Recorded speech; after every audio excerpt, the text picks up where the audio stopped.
அஸ்ஸலாமு அலைக்கும் வரஹ்மத்துல்லாஹி வபரக்காத்துஹு. என் பெயர் விஷ்ணு. நான் ஒரு சமூக செயற்பாட்டாளர். என் கேள்வி இதுதான்.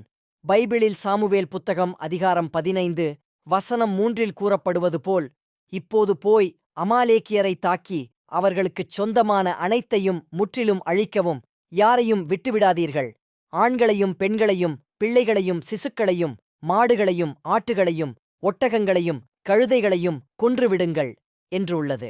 அமாலேக்கியர் இஸ்ரவேலர்களின் பகைவர்களாக அறியப்பட்டவர்கள். நீங்கள் பைபிளில் சிசுக்களை கொல்ல வேண்டும் என்று சொல்லப்படவில்லை என்றீர்கள். தயவு செய்து முதலில் இதை விளக்க முடியுமா?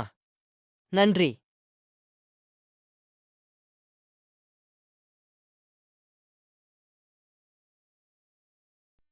நீங்கள் சாமுவேல் முதலாவது புத்தகம்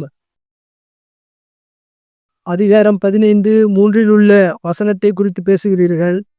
நான் சொன்னது என்னவென்றால், அப்பாவிகளை கொல்லக்கூடாது என்பதுதான். அப்பாவிகள் என்றால் அப்பாவி குழந்தைகள் அல்லது அப்பாவி மக்கள். ஆனால் இங்குள்ள வசனத்தில், இப்பொழுதே போய் அமேலிக்கியரை தாக்கி அவர்களுக்கு சொந்தமான அனைத்தையும் முற்றிலும் அழிக்கவும், யாரையும் விட்டுவிடாதீர்கள், ஆண்களையும் பெண்களையும் பிள்ளைகளையும் சிசுக்களையும் மாடுகளையும் ஆடுகளையும் ஒட்டகங்களையும் கழுதைகளையும் கொன்றுவிடுங்கள் என்று கூறப்படுகிறது. இது இஸ்லாமியர்களான நாங்கள் ஒப்புக்கொள்ள முடியாத ஒரு வசனம். நாங்கள் இந்த வசனத்தை எதிர்க்கிறோம். இது நெத்தன்யாகுவால் எடுத்துக்கொள்ளப்பட்டு அதை பாலஸ்தீனியர்களிடம் பொருத்த முயற்சிக்கிறார். இது தவறு. முதன்மையாக இது அல்லாஹ்வின் வார்த்தை அல்ல. நாங்கள் இஸ்லாமியர்கள் இதை ஏற்க முடியாது. புரிகிறதா? நான் முன்னர் கூறியது போல, இது குர்ஆனுடன் ஒத்துப்போகுமையானால் நாங்கள் ஏற்கிறோம், ஒத்துப்போகவில்லை என்றால் மறுக்கிறோம். எனவே இது அல்லாஹ்வின் வார்த்தை அல்ல என்பதில் நாங்கள் உறுதியாக இருக்கிறோம்.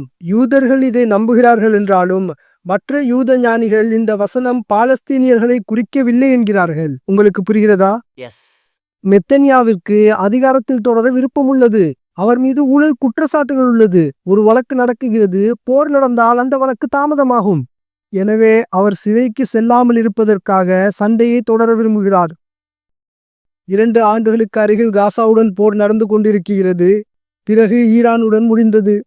சரியான யூதர்கள் சொல்வது என்னவென்றால், அவர் செய்கிறது தவறு என்று. உங்களுக்கு புரிகிறதா? எஸ். நாங்கள் இஸ்லாமியர்களாக இதை அல்லாஹ்வின் வார்த்தை என நம்பவில்லை. தேவன் குழந்தைகளை கொல்ல சொல்ல மாட்டார் என்பதை கண்டிப்பாக நாங்கள் நம்புகிறோம். ஏனென்றால் குழந்தைகள் அப்பாவிகள். உங்களுக்கு புரிகிறதா? எஸ். ஆனால் அவர் இந்த வசனத்தை எடுத்துக்கொண்டு அதை பாலஸ்தீனியர்களுடன் இணைத்து சூழ்ச்சி செய்கிறார்.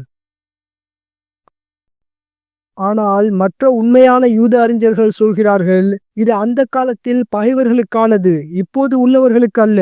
அமலேக்கியர்கள் இஸ்ரேலின் பகைவர்களாக கருதப்பட்டவர்கள். எனவே யூத மத அறிஞர்கள் சொல்வது, நெத்தன்யாகு சொல்வது முற்றிலும் தவறு என்பதுதான். உங்களுக்கு புரிகிறதா? எஸ். நாங்கள் இஸ்லாமியர்கள் இதுவே அல்லாஹ்வின் வார்த்தை அல்ல என்று நம்புகிறோம். இதுவே உங்கள் கேள்விக்கான பதில்.